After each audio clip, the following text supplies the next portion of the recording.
Yo, people, check it out. I created VJ loops in Brutalism style. It's an architectural style with raw beauty, raw concrete, and I think it fits perfectly for urban venues. The idea was to make loops that can be played behind the DJ and maybe create a kind of an extension to the club, continue the club behind the DJ. I made two scenes.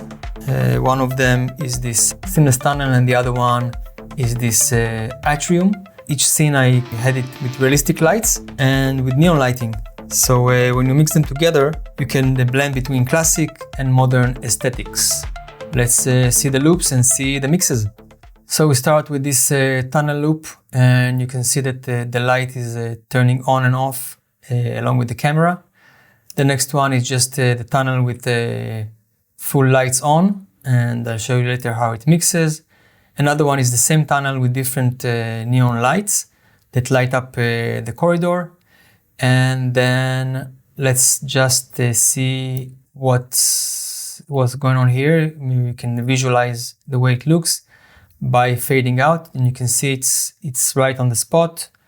So this one is here and this one is here. So we can just mix between them. And they're always, if we trigger them together on the column, they're always synced. And then I created another one, which is just static camera. And then the neons are lighting in different places. And what we can do here is mix it with a still frame of the tunnel, because I just had it on the same exact frame. So right now, when we mix between them, we are still on the same frame here. That's good, because we can do some awesome stuff with that. The next thing I did here was this imposing Atrium. Again, different lightings, and we can have it with neon lights, and we can have it with realistic lights, and we can mix between them. So these are the loops. We start with the still frame, with maybe here this opacity going on and off, and just supposedly lighting up the area behind the DJ. And then we can also have this mix between this neon light and the lights here, and it's mixing because we have 50% lighten on this loop here. Other things we can do, we can just have a trim to have this neon loop trimmed, and then we can just have a bounce between these two lights, a bounce between these two lights. If we want to mix between them, we can have one on top of the other. Again, this one is here with 50% add. And then we got some interference going on, right? We like to build some story, so we like to have some progress happening here. So this is with more twitches, and this is just the blue lights because we have a mirror here on the lower loop. And then we can start having it in motion, right? Until now we had it just static, and people got used to how it looks. And this one I liked because it has some interference in, and it's built with the glitch effect, one layer on top of the other. This is just a clean loop here. Actually, we could do it on the same clip. Let's do it on the same loop without the need, because what we can do is we can use the blend mode here, and we use the dodge. And if we'll lower the opacity, this is 50, like we had there. We can have it less pronounced, more pronounced.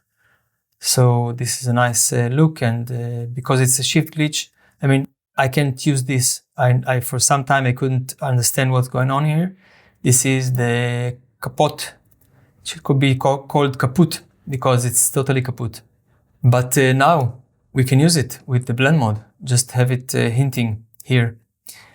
Next one is just a mix of these two lightings, one on top of the other.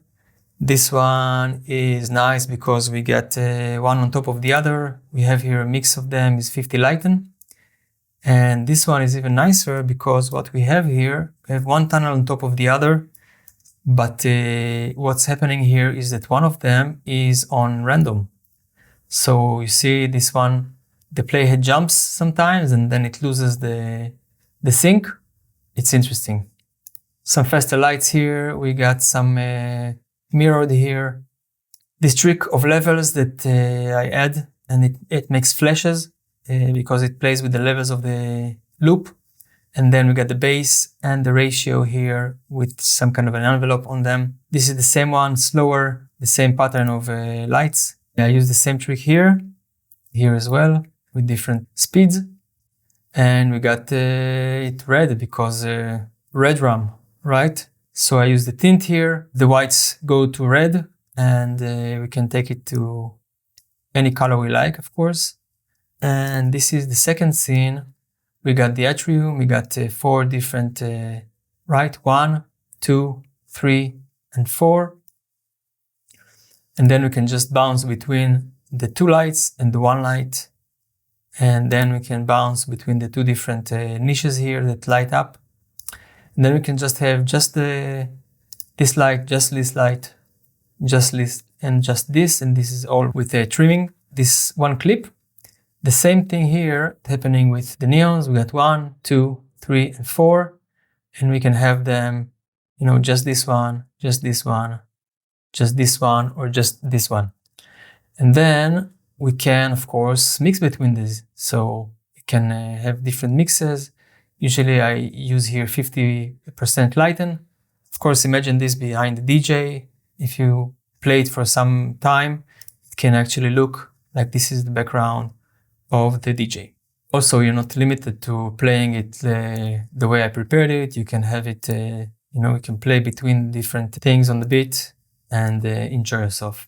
And just to make a point here, if you have some drum and bass, some hardcore, some more of a gloomy music, we can have it in a cool color scheme or in a warm color. This is it. It's called Brutalist Soul, because brutalism is in my soul lately. It's a perfect mix for urban clubs, I think. Should be awesome behind your DJ, and I hope it will amaze your audience. Anyways, I was STVinMotion. Go out and amaze them.